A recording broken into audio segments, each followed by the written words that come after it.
Nega masihiylar Iso Masihning o'limi va tirilishiga ishonishadi? Birinchidan, bu haqda Tavrot, payg'ambarlar, farishtalar, Iso Masihning o'zi va Xudoning o'zi bashorat qilganlar. Ishoyo 53:5 U bizning gunohlarimiz uchun yaralandi va uning yaralari bilan biz shifo topdik.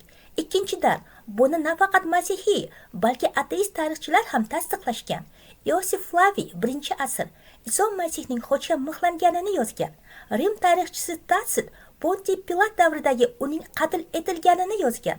Kichik Pliniy masihiylarning Masihga Xudo sifatida sig'inishlarini qayd etgan. Uchinchidan, tirilgan Iso Masih shogirdlariga ko'rindi. U Tomaga shunday dedi: "Qo'lingni bu yerga qo'y va qo'llarimga qara. Iymonsiz emas, ishonuvchi bo'l." Yuhanna 20:27. Ishonish yoki ishonmaslik har bir insonning shaxsiy qarori.